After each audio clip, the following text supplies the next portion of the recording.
ولقد آتينا لقمان الحكمة أن اشكر لله ومن يشكر فإنما يشكر لنفسه ومن كفر فإن الله غني حميد وإذ قال لقمان لابنه وهو يعظه يا بني لا تشرك بالله إن الشرك لظلم عظيم.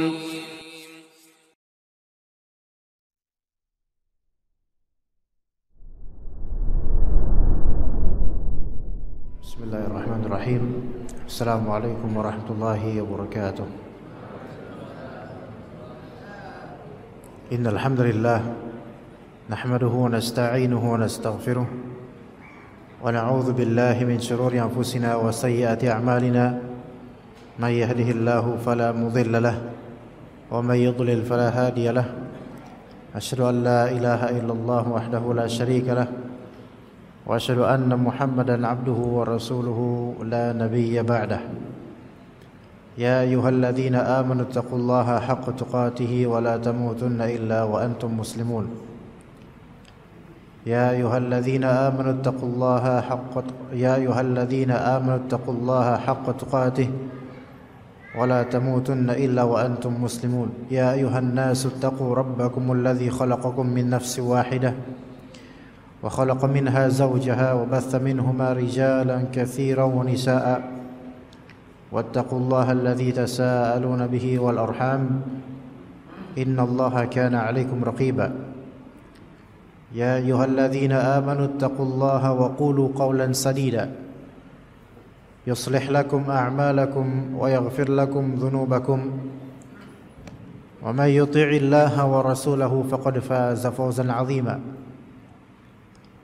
فإن أصدق الحديث كتاب الله وخير الهدي هدي محمد صلى الله عليه وسلم وشر الأمور محدثاتها وكل محدثة بدعة وكل بدعة ضلالة وكل ضلالة في النار. Amma ba'd.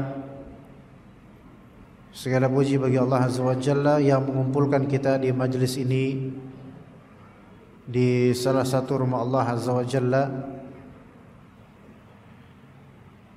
di tempat atau daerah yang tentu tidak dekat antara kita satu sama lain, yang mana ini merupakan kenikmatan dari Allah Azza wa Jalla atas pertemuan ini. Dan Anda melihat ikhwah mayoritasnya ini dari kalangan remaja. Apakah ini sekolah atau bagaimana sebenarnya? Ma'had? Ini asramanya? Ini asramanya. Ma'hadnya putra putri atau putra aja? Oh, ada putri juga, berarti di atas juga ada santriwati. Oh, Masya Allah. Taib, barakallahu fikum jami'an wa fi ulumikum wa fi umrikum wa fi juhdikum fi talabil ilm wa fi hifzikum wa qiraatikum. Yang kita mohonkan pada Allah Azza wa Jalla agar menjadikan majelis ini majelis yang saleh, yang bermanfaat. Kita beristifadah, dan juga kita niatkan suatu saat semoga menjadi amal saleh dan juga memberi manfaat pada orang lain. Karena sebagian dari ikhwah di sini, sebagian besar adalah calon dai juga, dan para santriwati atau akhwat, mereka calon ibu rumah tangga yang insyaallah akan mentarbiyah anak-anak mereka. Yang semoga Allah Subhanahu wa taala mudahkan kita untuk amal-amal saleh tersebut. Tema yang kami pilih di pembahasan majelis ini adalah was-was. Was-was, perkenalan tentangnya, kemudian sebab-sebab was-was,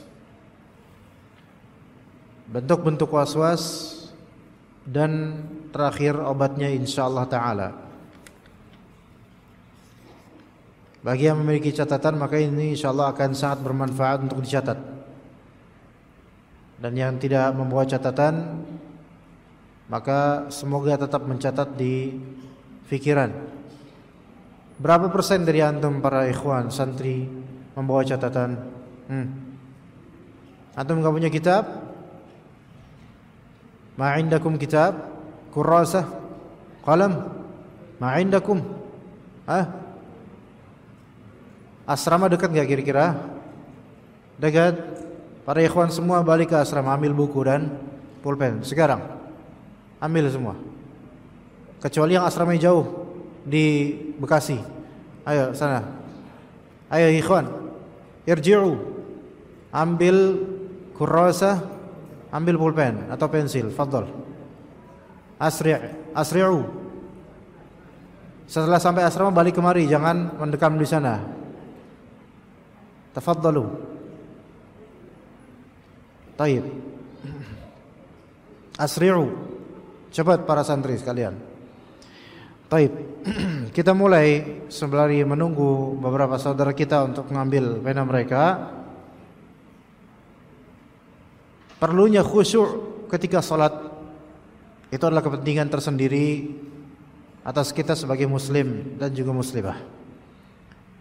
Yang mana barometer keimanan dan ketenangan hati serta kenyamanan hidup juga ada di khusyuknya salat.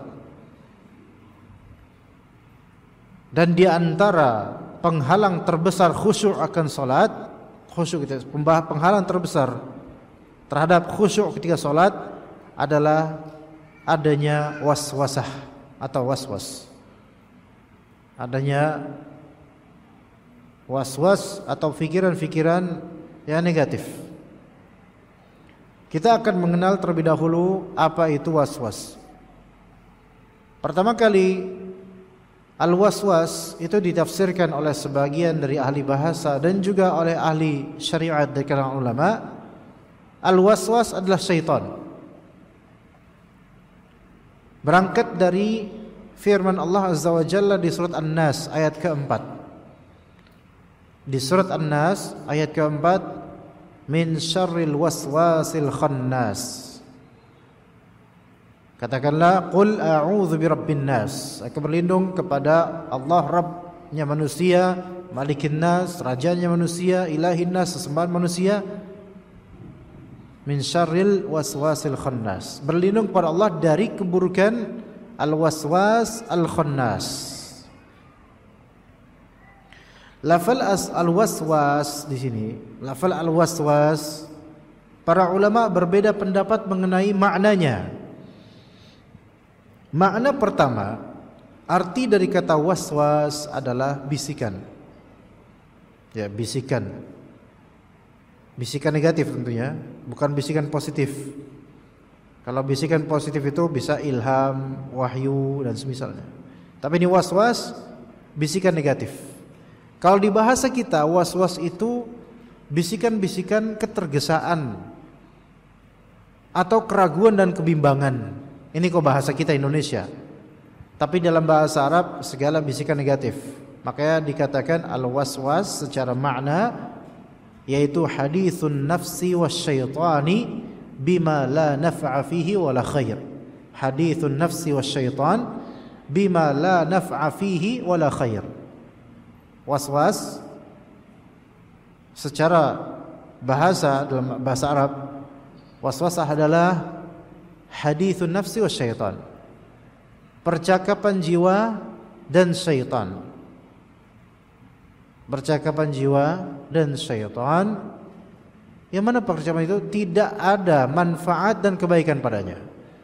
Percakapan jiwa dan syaitan yang tidak ada manfaat dan kebaikan padanya, itu waswas. Jadi ada hadis. Hadis di sini ada percakapan. Percakapan di jiwa kita dan syaitan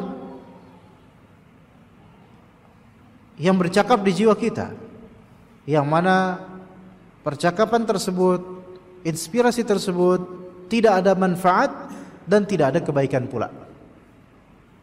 Ya, tidak ada manfaat dan tidak ada kebaikannya. Maka ini waswas. Ya, Masya Allah. Jazakumullah khairan. Alhamdulillah. Ya, menulislah ikhwas sekalian, ya para tulab. Karena dengan menulis suatu saat antum akan murajaah. Ya, karena antum tulabul ilm. Adapun kalau misalnya bapak-bapak yang mungkin dari luar masyarakat, itu tidak harus karena beban dan amanahnya tidak seperti para penuntut ilmu ini. Ya. Baik, kita lanjut. Jadi waswasah adalah hadithun nafsi wasyaitan bima la naf'a fihi wala khair. Ini dikatakan oleh Fairuz Abadi dalam kitab Al-Qamus Al-Muhit. Jadi waswas itu adalah percakapan di hati, di jiwa kita, dan juga syaitan yang percakapan itu tidak ada manfaatnya, tidak ada kebaikannya. Jadi waswas dengan keraguan itu lebih luas waswas. Bedanya waswas dengan keraguan yaitu waswasah itu lebih luas daripada keraguan. Ingat, waswas di sini dalam bahasa Arab, bukan waswas versi KBBI. Kalau versi Indonesia, waswas artinya ragu-ragu. Tapi hakikatnya waswas adalah segala bisikan jiwa dan segala bisikan syaitan. Yang mana bisikan itu tidak ada manfaat dan tidak ada kebaikan sebenarnya. Itu waswas. Maka kalau seseorang mengkhayal,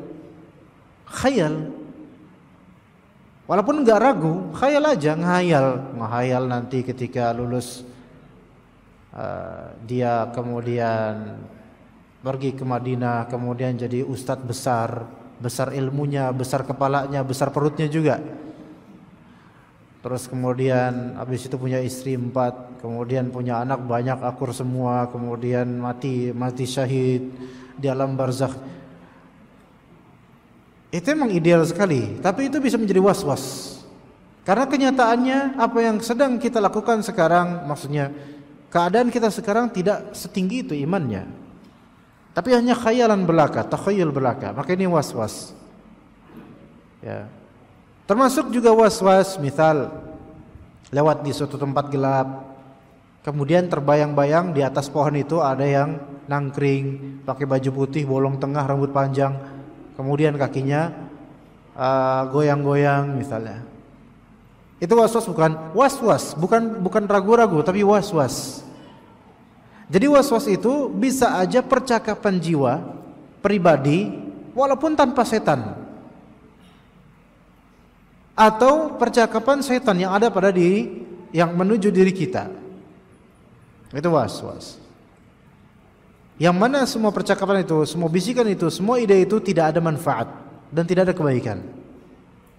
Tidak ada manfaat dan tidak ada kebaikannya. Jadi min syarril waswasil khannas, al-waswas dalam surat An-Nas ini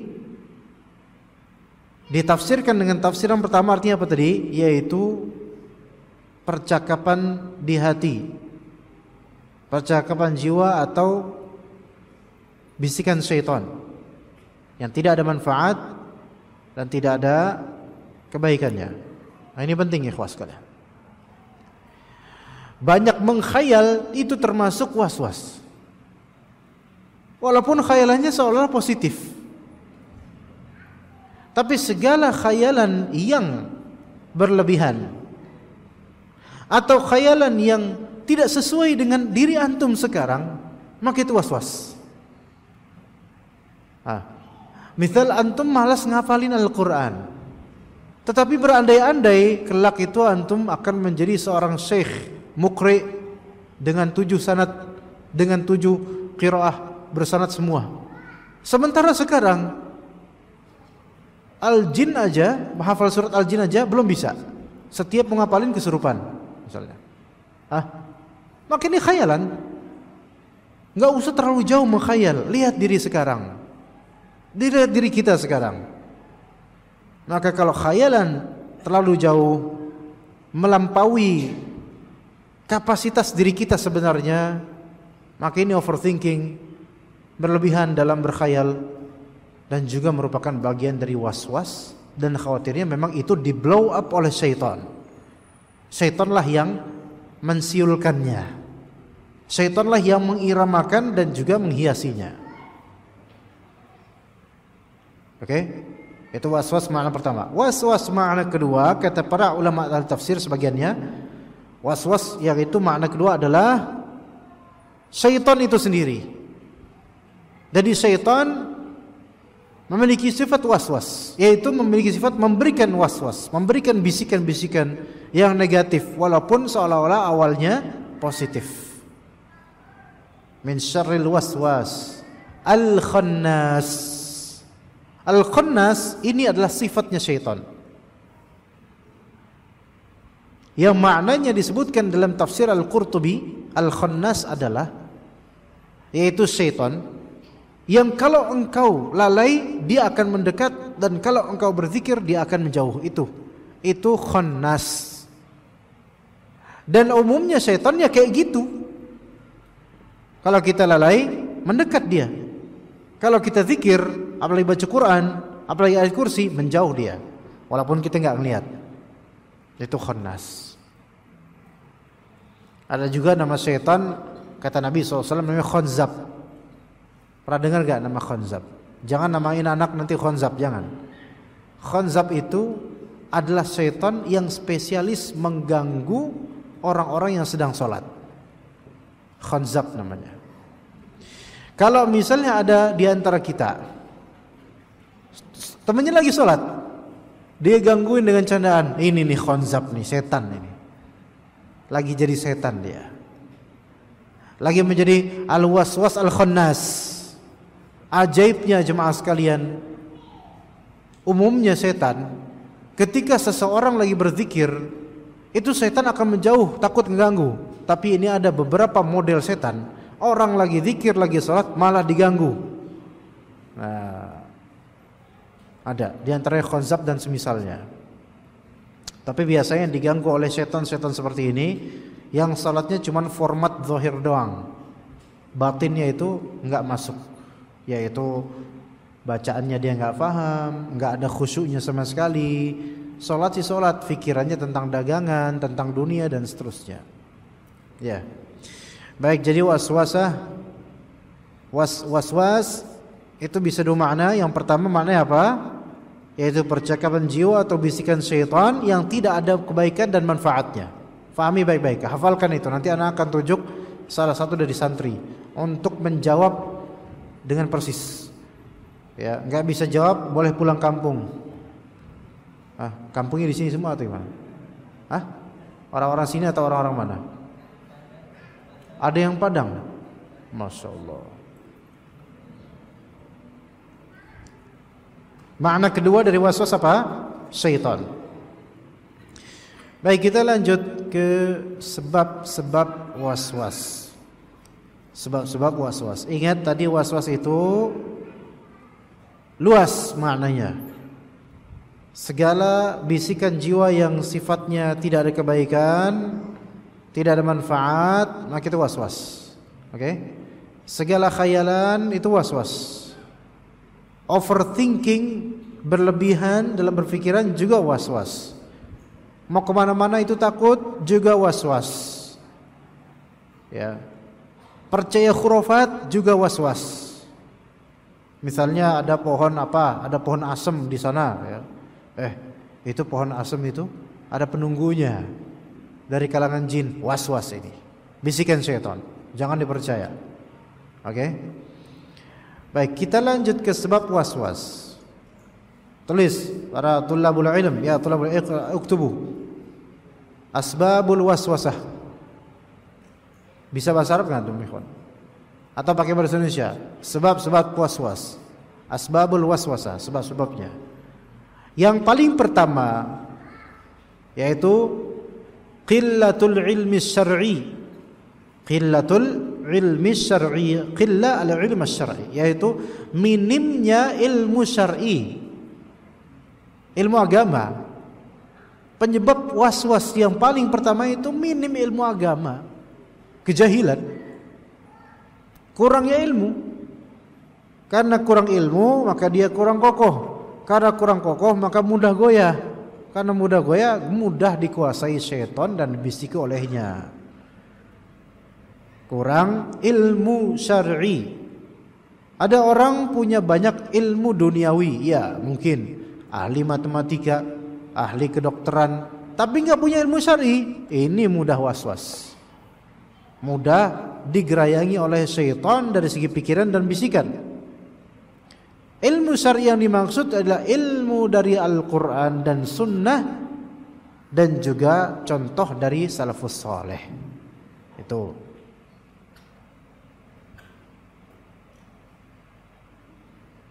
Sebagian dari perempuan atau santriwati misalnya atau ummahat, ada yang Allah Ta'ala uji dengan penyakit overthinking. Apa itu overthinking? Berlebihan dalam pikiran, kelewatan gitu pikirannya. Entar kalau gini gimana, entar kalau gitu gimana. Capek mikir kayak gitu. Ya, overthinking. Ini istilah apa namanya? Overthinking. Kalau bahasa sekarangnya mungkin lebay pikirannya, lebay, berlebihan. Ini juga termasuk was-was. Iya. Mau bangun subuh misalnya, airnya dingin, nanti dingin, nanti takutnya sakit, ntar flu, ntar kok flu melet terus ingusnya, ntar batuk-batuk, ntar masuk rumah sakit, ntar cepat matinya. Ini keberlebihan nggak sampai segitunya banget. Overthinking, was-was, bisikan syaitan. Sebenarnya kalau kita tinjau dengan ilmu syar'i, kalau memang sakit ada keringanan dengan cara tayamum atau lainnya. Iya. Taib. Kita yang kedua, sebab yang pertama tadi apa?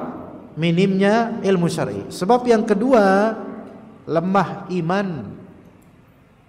Lemah iman. Penyebab was-was adalah lemah iman. Ya, ada korelasi dan kaitan yang sangat erat antara minim ilmu dengan lemah iman. Itu sangat kuat kaitannya. Karena orang yang lemah iman ya biasanya minim ilmu memang. Tapi bukan berarti yang ilmunya banyak pasti imannya kuat, belum tentu juga. Ada orang ilmunya banyak tapi imannya enggak kuat, ada. Karena orang ini enggak mengamalkan ilmunya. Hanya kolektor ilmu, gudang ilmu tapi enggak mengamalkan. Maka yang kedua ini lemah iman.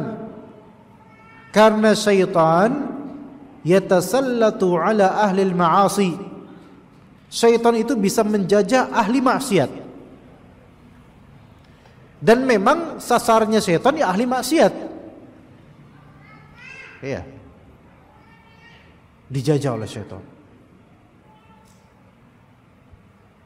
Baik dijajah secara bisikan maupun dijajah secara kesurupan. Jarang, mungkin gak ada antum melihat ustadz sunnah masya Allah kesurupan. Pernah? Nggak ada insya Allah. Ustadz sunnah lagi kajian, ilmunya tinggi, imannya tinggi, mengajak manusia kepada tauhid, tiba-tiba kesurupan. Oh astagfirullah, nggak ada. Ahli maksiat dan orang-orang yang mudah dihasut oleh setan pikirannya, itu yang mudah kesurupan. Enggak. Sekarang anak tanya kepada antum, bapak-bapak dan juga ikhwan, lebih banyak mana persentase yang kesurupan? Yang perempuan atau laki-laki? Perempuan. Kenapa? Hatinya lemah, overthinking. Mohon maaf ummahat, jangan keluar dulu, nanti keluarnya. Ya. Overthinking. Akhirnya mudah dikuasai oleh syaitan karena ada kelemahan pada dirinya, kelembutan pada dirinya. Maka hati-hati, dha'ful iman, lemahnya iman merupakan sebab adanya was-was. Yang ketiga, sebab was-was yaitu al-istirsal ma'al afkar. Sebab was-was yang ketiga, memelihara fikiran yang negatif. Memang pikiran negatif itu was-was, tapi kalau dipelihara akan menimbulkan was-was berikutnya. Jadi was-was berantai. Makanya tetap kita sebut penyebabnya adalah memelihara pikiran negatif. Memelihara was-was adalah penyebab was-was berikutnya. Was-was itu berantai jemaah sekalian. Pemutusnya adalah zikir dan obat-obat yang nanti akan kita sebutkan. Oke. Jadi istirsal, membiarkan pikiran negatif terajutkan pada dirinya, dibiarkan. Itu menjadi penyebab untuk was-was berikutnya. Makanya jangan suka bengong, kata orang tua zaman dulu tuh. Jangan bengong. Ya. Kalau anak-anak zaman sekarang insya Allah jarang bengong karena udah ada HP. Anak-anak zaman dulu kalau udah gak ada kerjaan bengong, diem gitu.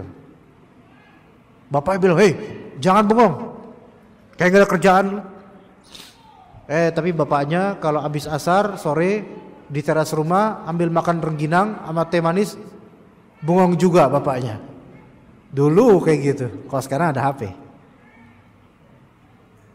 Banyak orang-orang dulu tuh suka bengong karena nggak ada yang bisa difokuskan gitu loh. Lagi santai, bengong, mikirin sesuatu yang negatif, kekhawatiran, itu menimbulkan was-was. Khawatir bukan khawatir akhirat, khawatir hal-hal yang remeh atau dunia dan kurang tawakal pada Allah. Di Facebook atau media sosial saya pernah mendengar atau melihat ada satu gambar posternya, bukan foto dari handphone tapi merupakan lukisan gitu. Seorang mbah tua atau kakek tua atau bapak tua itu di depan rumah malam-malam sambil ngerokok dan ngopi, diem di situ. Di depan rumah, gelap-gelap depan rumah. Terus ada tulisannya, kini aku tahu kenapa dulu bapakku suka keluar malam-malam diem, bengong 2 jam, 3 jam. Dulu bapak-bapak zaman dulu banyak yang kayak gitu, terutama di desa-desa. Cuman bengong aja sambil ditemani oleh secangkir kopi mungkin teh atau lainnya. Yang penting bukan just juice ya, yang penting kopi zaman dulu, kopi tubruk mungkin. Ya, kemudian dengan beberapa batang rokok mungkin. Sambil ngisep itu kayak nikmat banget itu. Ditemani dengan suara jangkrik, dipayungi oleh rembulan dan diselami oleh kegelapan. Diem gitu. Apa yang difikirkan coba? Diem bengong, ngelihat kegelapan, atau ngelihat bulan atau ini penyebab was-was. Karena bengong, istirsal ma'al afkar, yaitu membiarkan pikiran itu terus pikiran. Ketika antum lagi ada pikiran dan beban, ada kekhawatiran, mau tidur susah. Udah merem, tetap aja kepikiran. Ini was-was, kalau dipelihara akan berantai terus sampai nggak bisa tidur. Ya, sampai nggak bisa tidur. Ini penyebab was-was. Penyebab rantai was-was adalah membiarkan diri terpenjara. Tangan kanan. Membiarkan diri terpenjara dengan apa? Dengan kekhawatiran dan pikiran. Yang keempat, penyebab was-was yang keempat, al-ghaflatu an dzikrillah, lalai daripada zikir. Lalai terhadap zikir pada Allah Azza wa Jalla. Karena zikir itu pada asalnya mengusir syaitan dan bisikannya. Lalai dari zikir pada Allah Azza wa Jalla. Nah, zikir itu bisa berupa baca Quran yang terbaik, ya kan? Salawatan, mengucapkan tahlil, tasbih, tahmid dan seterusnya. Termasuk zikir juga yaitu mendatangi majelis ilmu. Mendatangi majelis ilmu supaya apa? Supaya terhindar dari bisikan syaitan dan godaannya. Sampai majelis ilmu ngantuk, digoda oleh syaitan ngantuk. Nah ini sama aja dong. Ya, ke sana salah sini salah.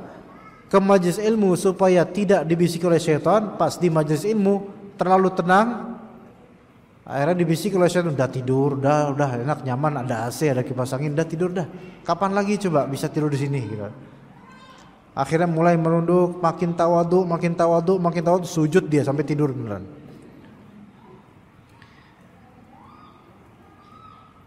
Ada kalanya seseorang berzikir kepada Allah zahir tapi hatinya tidak.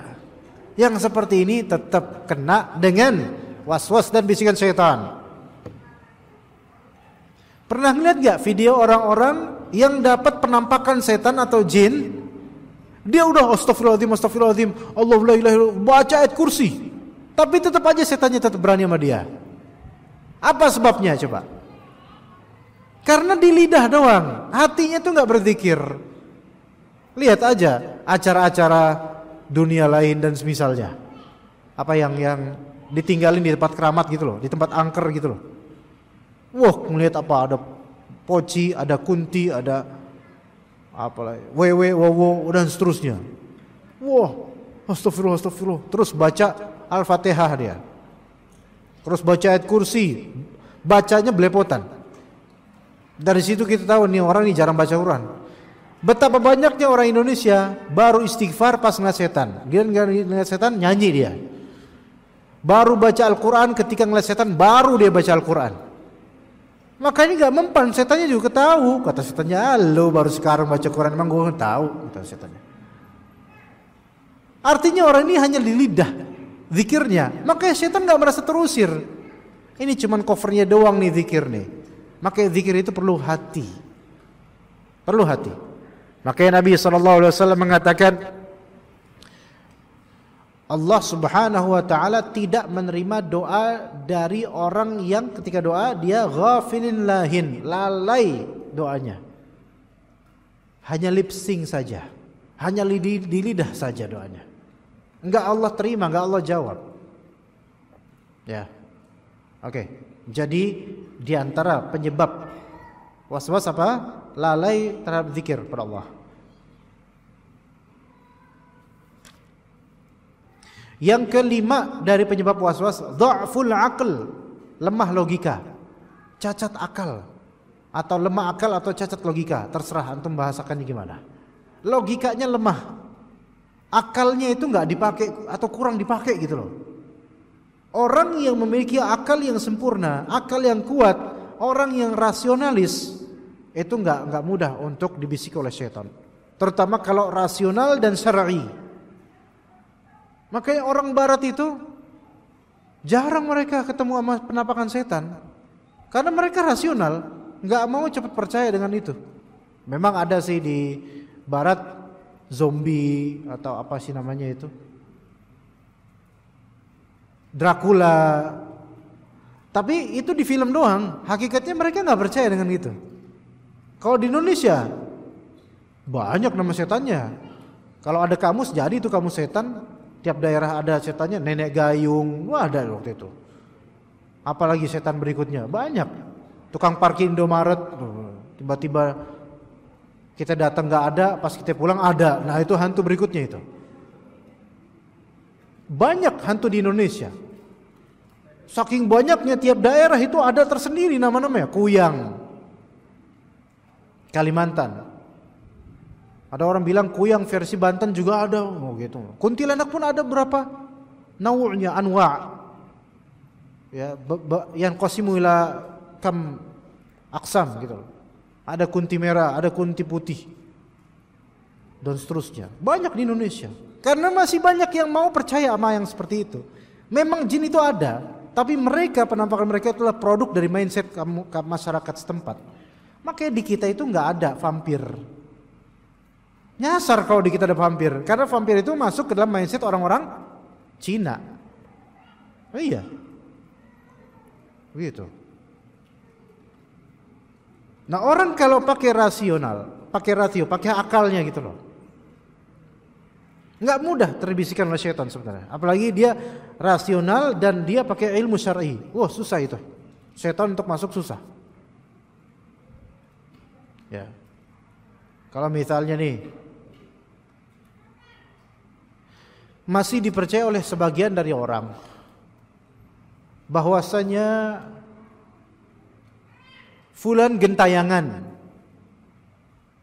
Gentayangan, tahu gak gentayangan jemaah?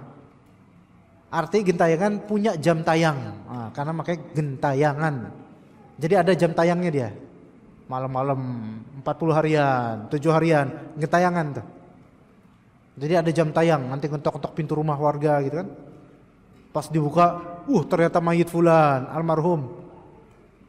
Ya, minta ditarik tali pocongnya atau apalah gitulah. Gentayangan. Ya, jadi punya jam tayang. Orang yang pakai rasional, pakai akal gitu loh, nggak percaya. Ini bukan almarhum, ini setan, ini jin. Walaupun warga desa itu pada percaya, wah ini gentayangan karena mati penasaran. Nah gitu. Emang nggak enak sih mati lagi penasaran, mati kan nggak enak ya. Mati penasaran. Jadi ketika mati dia mati penasaran. Mungkin ada organ tubuhnya belum dikubur.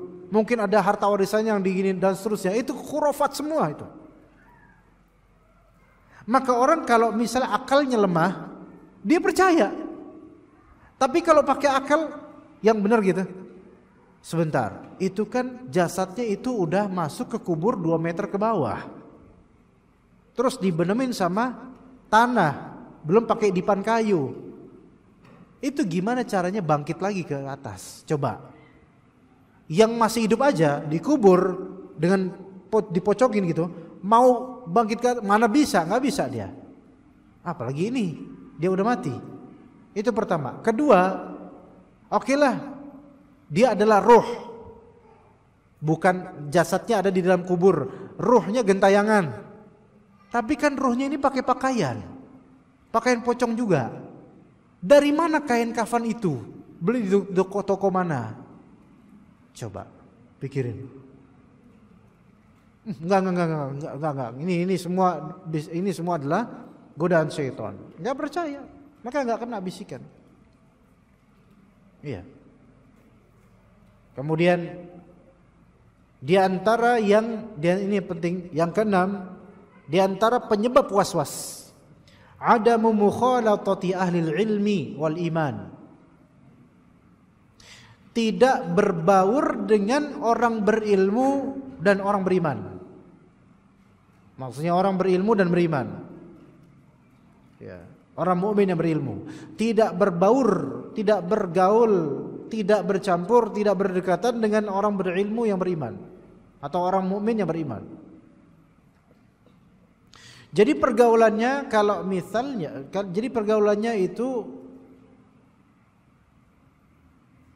itu terhadap siapa? Orang yang fasik atau orang yang jahil. Itu penyebab was-was. Penyebab was-was.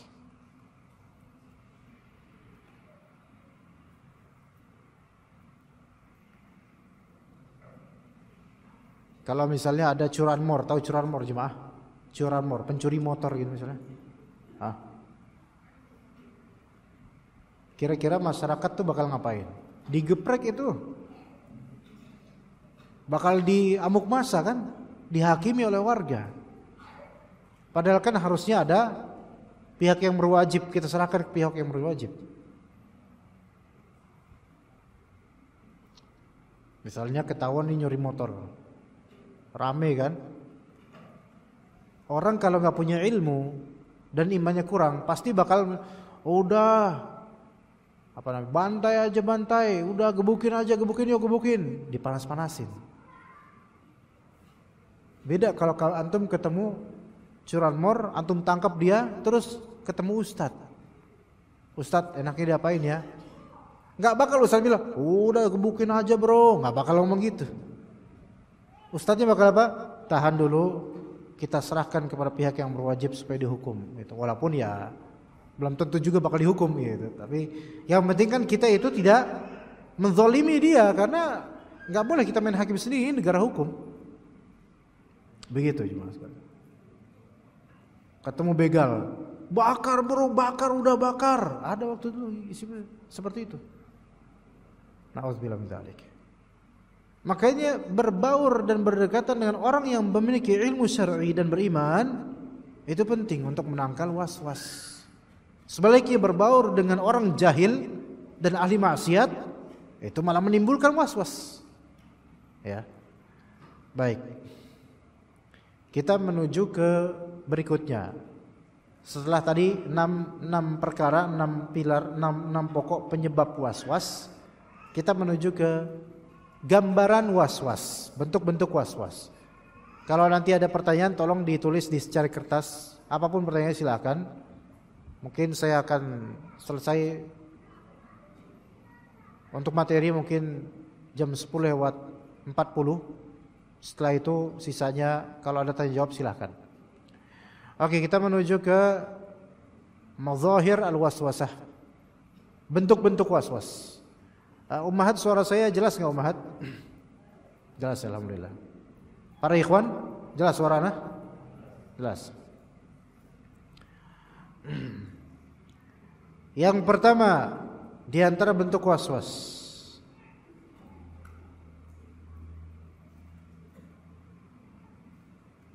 ada di antara contoh ya, di antara bentuk waswas, menunda-nunda kebaikan. Menunda-nunda kebaikan padahal lebih afdal dia lakukan segera gitu loh. Taswif, intinya taswif. Taswif, menunda-nunda kebaikan. Itu merupakan waswas dan bisikan syaitan. Menunda-nunda taubat. Menunda-nunda istinja. Cebok ditunda-tunda. Ada orang kayak gitu. Ceboknya lama, padahal bukan bocil lagi dia. Ya.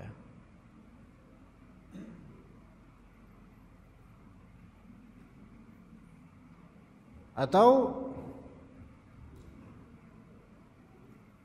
menunda-nunda sedekah padahal itu kesempatan untuk sedekah gitu loh. Bisa juga itu. Kadang dia mau sedekah. Nanti juga kan gampang, nanti bisa sedekah di lain waktu, jangan sekarang. Ini di antara bentuk waswas. Lakukan segera. Oke, itu yang pertama. Menunda-nunda, hati-hati. Dalam kata para ulama, sebagian ulama mengatakan at-taswifu jundun min junudis syaitan. Sikap menunda-nunda itu termasuk pasukan dari pasukan-pasukan syaitan. Karena sekali orang suka menunda, terus dia menunda-nunda, maka akan banyak kelalaian dan juga akan banyak kewajiban yang terbengkalai.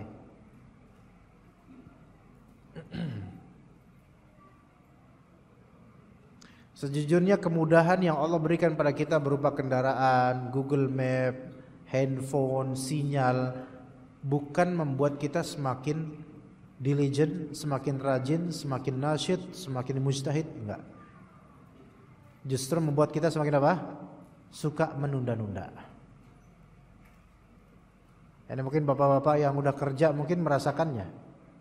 Sekarang motor mudah. Dulu kalau misalnya ini Cibinong ya, dekat rel kereta nggak di sini jemaah? Dekat nggak? Stasiun apa? Depok Lama, Depok Baru. Hah?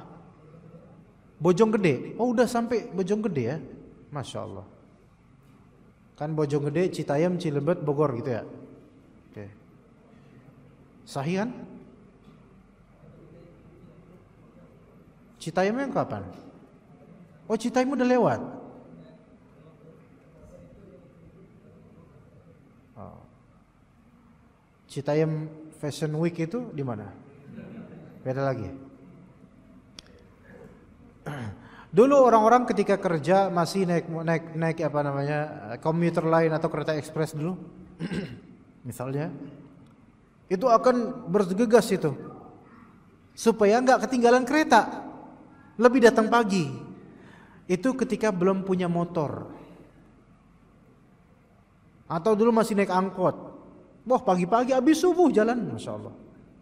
Pas udah punya motor, udah longgar, udah enak. Malah justru pas punya motor malah lebih sering telatnya. Karena udah ada Google Map, estimasi sekian menit, akhirnya telat terus. Jujurnya kayak gitu, banyak orang kayak gitu. Jadi kemudahan itu seringkali membuat penyakit pada diri manusia berupa apa? Taswif, sikap menunda-nunda. Oke. Makanya ikhwani para santri tulabul ilm, ketika guru-guru antum itu kok ada yang kasar keras dan mungkin memaksa dan seterusnya, itu untuk mendidik antum. Dan tadi kenapa Anda minta antum semua yang belum nggak bawa catatan balik ke kampus, ke asrama bawa catatan. Itu untuk mendidik antum. Kalau nggak digituin, di kajian kapanpun antum nggak bawa catatan, bukankah begitu, ikhwan? Santri, ya nggak? Benar nggak kata saya? Tuh, antum baik mereka.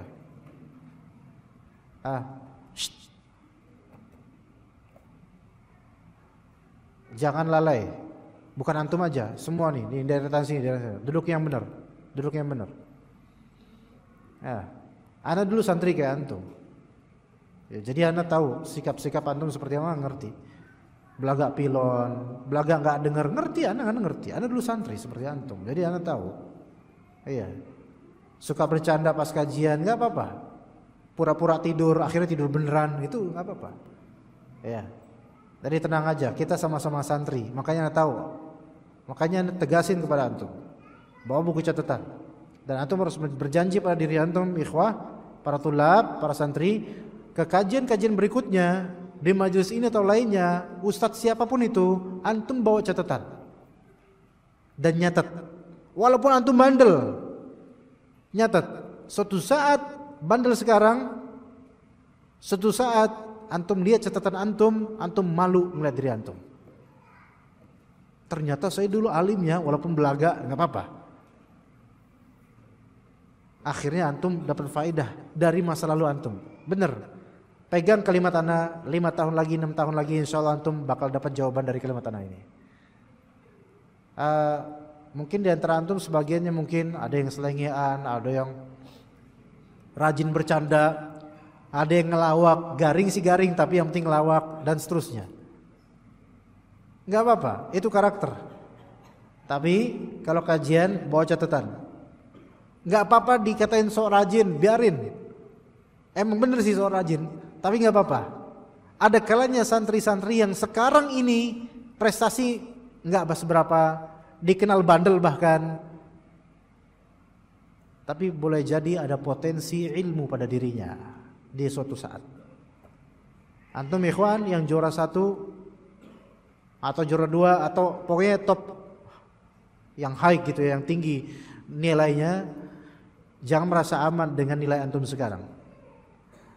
Karena waktu bisa berubah, manusia bisa berubah. Yang mungkin di paling buncit ininya nilainya paling rendah, boleh jadi suatu saat akan menjadi yang lebih baik daripada kita. Bukan nggak mungkin. Ya begitu ikhwan. Taib. Yang kedua dari gambaran was-was. Ayo catat, jangan ngobrol baik, jangan bercanda. Bercanda sekali aja, jangan senyum. Senyum sekali aja, jangan keterusan. Balikin mulutnya dengan keadaan normal, jangan senyum terus. Yang kedua, mengulang-ulang wudu atau bersuci atau sholat. Jadi diulang-ulang karena apa? Karena ragu-ragu. Tadi sah apa enggak ya? Itu kayak gitu tuh. Bisikan syaitan. Ya. Diulang-ulang. Taharah, bersuci, istinja, diulang-ulang, cebok, diulang terus. Bukan diulang karena apa? Karena merasa apa? Belum bersih nih kayaknya, belum sah nih kayaknya. Diulang sampai kulitnya juga udah betul-betul pucat gara-gara sering diulang untuk dicebok. Terus diulang. Overthinking. Ini was-was namanya. Ada beberapa orang punya penyakit seperti ini dan ternyata bisikan syaitan. Ada seorang bapak, itu kalau di kamar mandi lamanya minta ampun itu. Mungkin kalau ada hari lebih dari 24 jam, dia minta lebih dari 24 jam, saking pengennya di kamar mandi. Pipis sekali aja itu bisa 5 menit.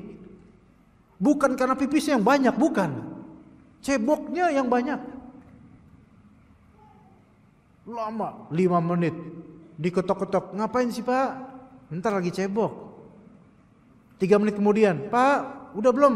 Bentar masih cebok. Ini istiqomah banget ceboknya. Terus-terusan, gak berhenti. Was-was.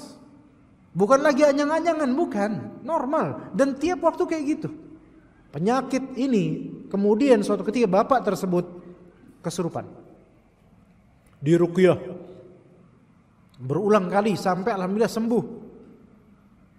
Setannya hilang khalas. Setelah setannya hilang, dia enggak lama lagi di kamar mandi. Iya. Penyakit ragu-ragu untuk ceboknya hilang. Termasuk juga bentuk waswas gimana? Antum pernah lihat ya Pak? Allahu Akbar. Allahu Akbar. Allahu Akbar. Walillahil hamd, gitu aja sekalian dah. Berkali-kali. Terus Allahu Akbar. Jadi makmum dia. Repot kalau punya imam kayak gini. Ya enggak? Allahu Akbar. Yang makmum Allahu Akbar. Dia batal, dia kan repot. Enggak habis-habis. Nah, syukur-syukur yang kayak ini jadi makmum. Terus Allahu Akbar. Imamnya udah baca, udah ini. Imamnya udah ruku, dia baru Allahu Akbar, Allahu Akbar. Akhirnya apa? Setan menang, ketawa setan di sini. Akhirnya dia luput dari bacaan Al-Fatihah, pahalanya makin menyedikit. Nah, tuh. Karena ragu-ragu. Ya.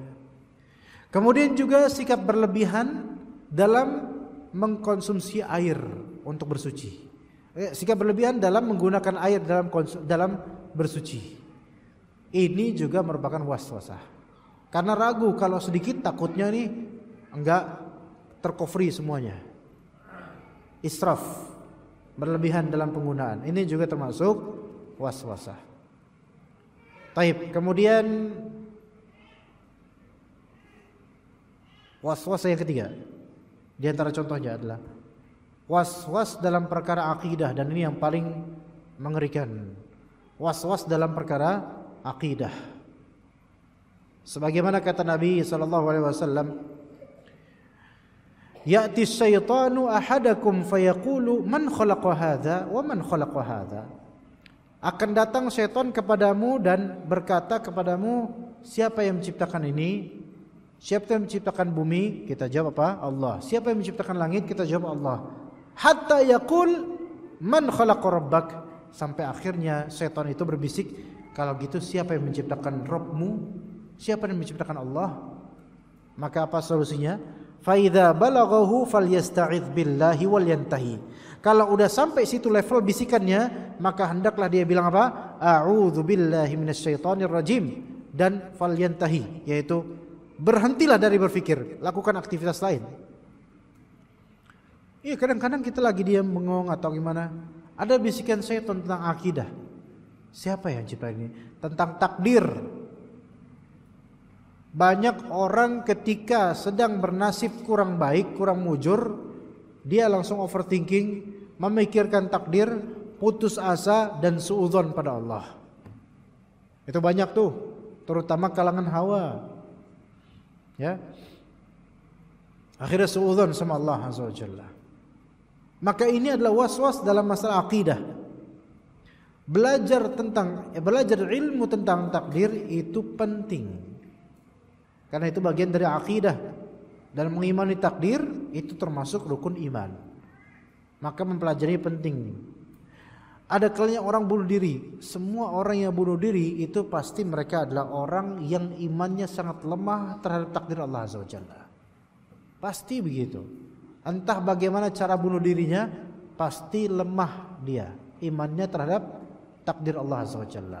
Dan suudzon sama Allah, tidak tawakal dan kurang percaya sama Allah. Itu orang yang bunuh diri seperti itu. Baik. Kita menuju ke berikutnya, yaitu obat waswas. Obat waswas. Apa yang perlu kita lakukan? Sebagian dari kita memang ada yang mudah terkena waswas, berlebihan dalam fikiran. Maka ayo kita kenali obatnya dengan izin Allah Azza wa Jalla. Yang pertama, menuntut ilmu syar'i. obat waswas. Menuntut ilmu syar'i yang benar ilmunya, bukan ilmu ngelmu. Bukan ilmu perdukunan. Bukan ilmu wiritan bid'ah, bukan. Ilmu syar'i sesuai dengan Al-Qur'an Sunnah. Dan juga sesuai dengan pemahaman salafus saleh. Rata-rata orang kalau stres itu orang jahil, bukan? Orang jahil, kurang ilmunya. Antum jarang bahkan tidak pernah menemukan seorang ustadz depresi stres. Ustadz stres, enggak ada. Maksudnya ustadz yang berilmu syariah, bukan ustadz-ustadzan ya. Ustadz yang belum berilmu, enggak ada stres. Beban hidupnya tinggi, tetapi enggak sampai stres, enggak sampai kemudian kelihatan kayak orang gila, buka baju di jalanan, enggak. Enggak. Karena apa? Karena ilmu itu membentengi seseorang dari bisikan-bisikan. Ilmu itu obat terhadap bisikan. Ilmu itu obat untuk menangkal syubhat yang ditawari oleh syaitan dalam bisikan. Makanya menuntut ilmu syar'i penting. Dan antum untuk tulabul ilm sekarang ini yang menghafal Quran, misalnya mempelajari ilmu syar'i, kalau antum istiqamah menuntut ilmu dan bermanfaat bagi kaum muslimin, antum adalah tokoh yang dikenal berilmu, tokoh yang jauh dari stres, tokoh yang bisa memberikan solusi pada orang-orang yang terkena was-was. Jadi ana harap untuk diri anda dan juga teman-teman ya ikhwan, adik-adik kita ini atau anak-anak kita, senakal-nakalnya antum jangan main-main deh pada ilmu. Ya. Senakal-nakalnya antum sekarang, selucu-lucunya antum sekarang, sekonyol-konyolnya antum sekarang, jangan main-main sama ilmu syar'i. Ya, karena suatu saat antum akan sadari bahwasanya apa yang sedang di pundak antum dari ilmu syar'i ini sesuatu amanah yang berat dan besar. Enggak main-main, ikhwan. Kalau sekarang misalnya teman-teman masih remaja, mungkin masih pengen main, itu ada sisi itu silakan, karena itu adalah karakter keremajaan antum. Tapi ketika antum disuruh ngafalin beneran. Wallahi suatu saat antum akan mengenang guru-guru antum yang nyuruh antum ngafalin. Suatu saat itu akan menjadi hal yang sangat antum kenang dan antum berterima kasih pada Allah dan juga kepada guru-guru antum, insyaallah. Kenakalan ada sendiri, kekonyolan itu ada sendiri, tapi untuk urusan ilmu syar'i antum jangan main-main. Iya. Ya, dan jangan mempermainkan ilmu. Oke? Taib, yang kedua. Obat was-was yang kedua. Taqwiyatul iman bi ta'ati wan nawafil. Memperkuat iman dengan ketaatan dan amalan sunnah. Perkuat iman dengan ketaatan dan amalan-amalan sunnah. Salat sunnah, salat duha, salat tahiyatul masjid, salat tahajud, salat malam. Atau mungkin yang bisa puasa sunnah. Atau yang bisa umroh berulang, misalnya umroh tahun depan umroh lagi misal, kalau ada duitnya. Itu memperkuat iman dan menjauhkan dari bisikan syaitan, insyaallah. Jadi kalau lagi gabut ya, free time, gak ada kerjaan, cobalah antum lakukan ketaatan dan amalan-amalan sunnah. Salat sunnah misalnya, baca Quran, menjauhkan dari bisikan syaitan. Taib, yang ketiga, mudawamatu dzikrillahi ta'ala ala kulli hal. Konsisten zikir di setiap waktu. Dan ini berat untuk orang zaman sekarang, ini berat. Konsisten zikir di setiap waktu ini sangat berat karena kita ini banyak pengalihan di zaman sekarang. Ada media sosial, ada handphone. Teralihkan. Dan ini sebenarnya yang ketiga ini, Anda bukan orang yang paling berhasil dalam masalah ini. Sama seperti antum juga. Kita masih belajar dalam hal ini. Untuk senantiasa berzikir masih belajar kita. Kemudian yang keempat, penting sekali, mujalasatus salihin. yaitu bergaul dengan orang-orang soleh. Ingat, orang soleh yang dimaksud orang yang punya ilmu dan mengamalkannya, bukan semata-mata yang kelihatan soleh doang, bajunya baju takwa, tapi nggak ada ilmu, nggak ada isi. Itu banyak orang kayak gitu. Jadi bukan yang kelihatan soleh doang, tapi memang dia punya ilmu dan mengamalkannya. Terutama ikhwan-ikhwan sunnah yang memang mereka punya ilmu, deketin. Mereka aja beramal soleh, deketin. Selama mereka memang mengamalkan ilmunya, deketin, bermujalasah, duduk bareng mereka, atau dengan beberapa ustadz misalnya konsultasi, deketin. Jangan dekatnya malah sama orang-orang dahan. Mendekat diri pada orang-orang yang beriman dan beramal soleh itu adalah perintah Allah.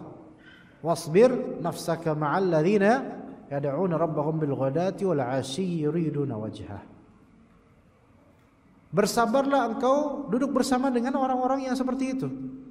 Orang yang senantiasa beribadah kepada Allah Ta'ala pagi, siang, sore, malam. Bersabar sama mereka. Mereka soleh, memberikan influence yang positif, bukan toksik. Bahasa sekarang kan ada orang-orang toksik, teman yang toksik. Ya itu. Hati-hati, berteman dengan yang seperti itu membuat kita mudah terombang-ambing dan terkeruhkan dengan propaganda negatif mereka. Kemudian di antara obat waswas yang kelima ya, berta'awudz pada Allah dari syaitan. A'udzubillahi minasyaitonir rajim. Apa walaupun cuma pikiran gitu loh, pikiran ada kekhawatiran, a'udzubillahi minasyaitonir rajim. Memang kita enggak ngelihat setannya di mana.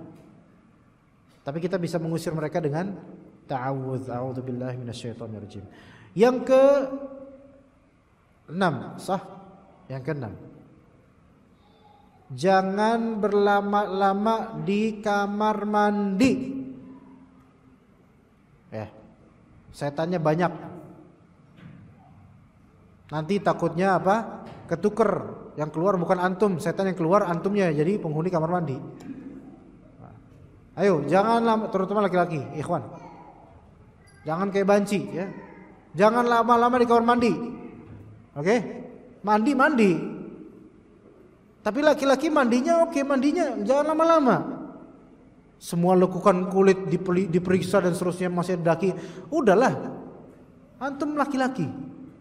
Pokoknya teman-teman yang di sini ini, yang muda-muda, yang ikhwan, santri, ada yang lama mandinya, dicurigai ini ngapain nih orang nih? Nyuci baju. Ngapain? Jangan lama-lama di kamar mandi. Sampoan berapa kali sih? Rambut juga cepak, lama sampoannya. Sabunnya berapa kali? Jangan lama-lama di kamar mandi.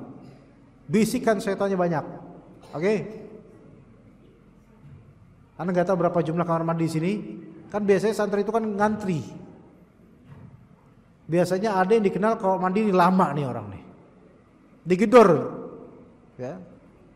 Woi, udahan apa gitu orang tuanya. Nggak mau buka dia. Kenapa alasannya? Ngegedor tapi nggak salam. Kamar mandi gimana mau salam? Buka cepetan. Udah 10 menit mandi. Coba. Sekarang gebiar-gebir berapa kali sih? Cuma berapa kali doang. Sabunan, gosok gigi, sampoan.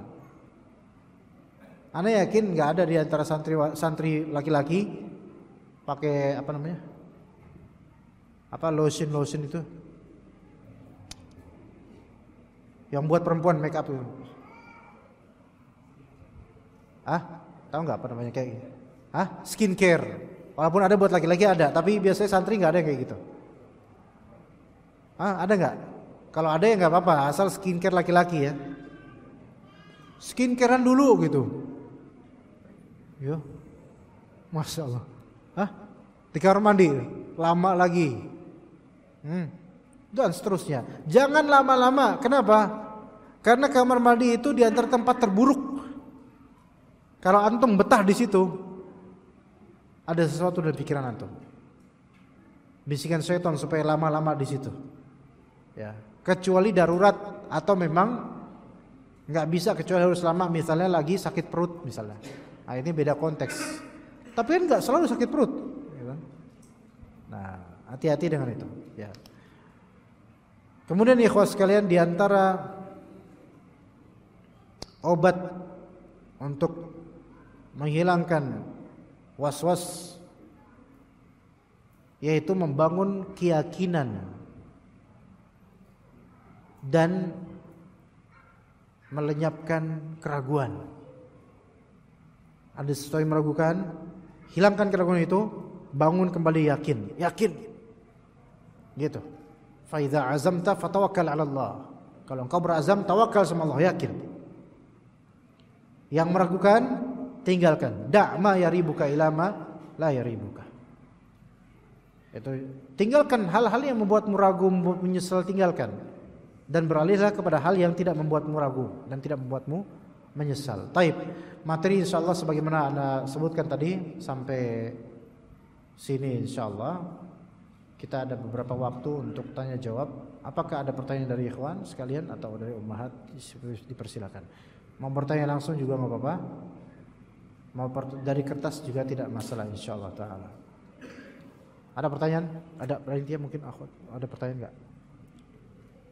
Dari akhwat mungkin misalnya. Oh ya. Syukur. Dari akhwat mungkin kalau ada pertanyaan, ada titipan mungkin gimana?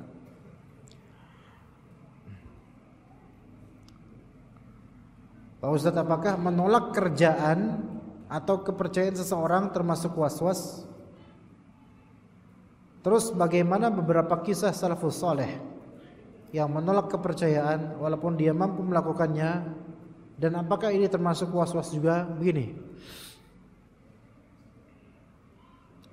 menolak tawaran pekerjaan itu nggak bisa dikatakan was-was atau tidak. Dilihat antum menolak tawaran pekerjaan ini, apa sebabnya? Ya. Kalau sebabnya adalah pekerjaan ini bersubhat, maka jelas ini bukan was-was. Karena menolak pekerjaan ini karena antum tidak berkompetensi di bidang itu, ini juga bukan was-was. Bukan was-was. Contoh, antum lulusan di bidang bahasa Arab. Kemudian ada tawaran pekerjaan kursus bahasa Inggris. Antum tolak. Ya jelas ya, antum tolak. Kenapa? Karena ini bukan bidang saya. Atau mungkin saya pernah belajar bahasa Inggris tapi saya belum bisa mengajar. Ini bukan was-was. Karena memang kita tidak layak untuk mengajar sesuatu yang bukan bidang kita atau belum kita kuasai. Atau menolak kepercayaan seseorang. Apa maksudnya menolak kepercayaan, ikhwan?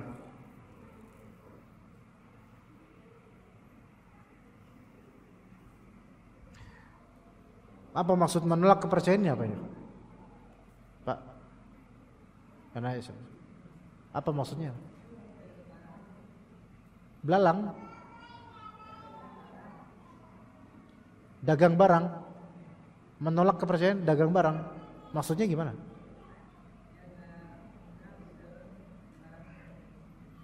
Anda nggak begitu dengar ya? Menolak kepercayaan. Jadi orang mempercayai kita untuk melakukan sesuatu, tapi kita saya nggak bisa, gitu, kayak gitu. Takut. Iya, bisa was-was, bisa nggak, tergantung. Kayak tadi, kalau misalnya, akhi, ana ada uang 50 juta, tolong antum kelola untuk usaha laundry misalnya, oke? Mungkin kayak gitu kan? Searah dengan itu contohnya, benar nggak modelnya? Tapi antum pertama nggak pernah megang duit orang 50 juta. Jadi ini uang besar bagi antum, oke? Tapi orang itu percaya sama antum, gitu kan ya? Antum nggak pernah megang duit sebesar ini. Kedua, antum nggak tahu gimana caranya atau kurang paham untuk pengelolaan terhadap usaha laundry. Akhirnya afwan, ana tolak, nggak bisa. Ini was-was bukan? Bukan was-was, bukan. Bukan. Karena kekhawatiran ini berdasarkan kompetensi kita yang belum ada gitu loh. Itu nggak apa-apa khawatir kayak gitu. Karena gini, amanah itu besar. Kalau kita khawatir belum bisa mengemban amanah, jangan. Ya. Tapi tidak semua yang seperti ini adalah was-was. Gini loh. Tidak semua yang seperti ini layak, gini loh. Ketika antum minta sama Allah, sekarang belum ada penghasilan, ya Allah saya mohon penghasilan dari Engkau ya Allah. Saya Allah carikan saya jalannya. Akhirnya kemudian beberapa waktu setelahnya ditawari investasi dari orang untuk mengelola suatu dagangan.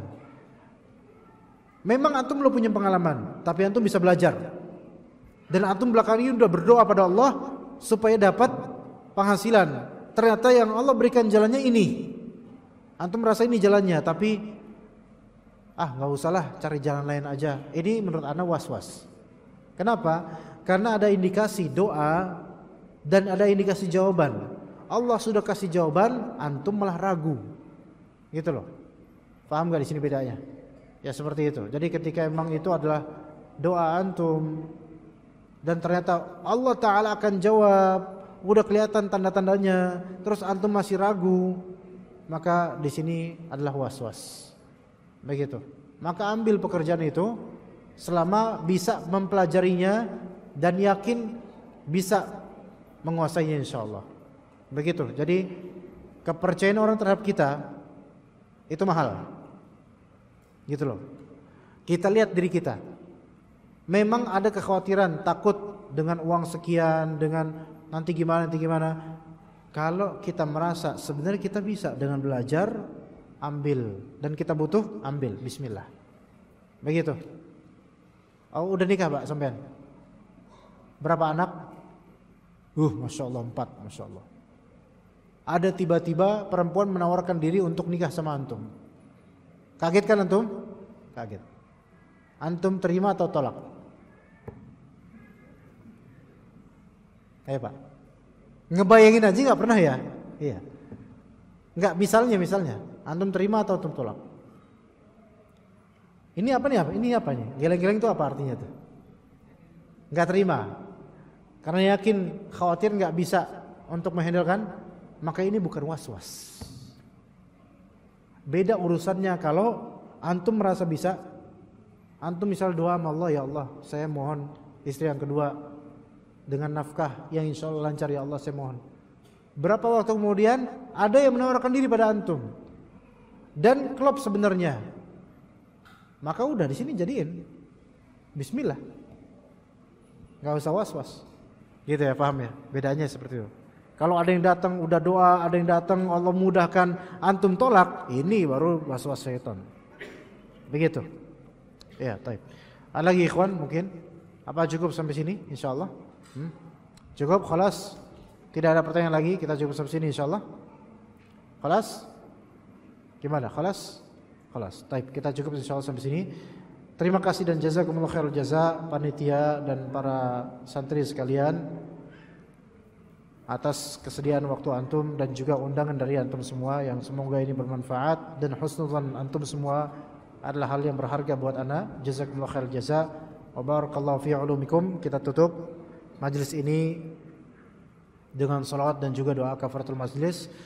Sallallahu ala nabiyina Muhammad wa ala alihi wa sahbihi ajma'in. Subhanakallahumma bihamdika asyhadu an la ilaha illa anta astaghfiruka wa atubu ilaik. Wassalamu alaikum warahmatullahi wabarakatuh.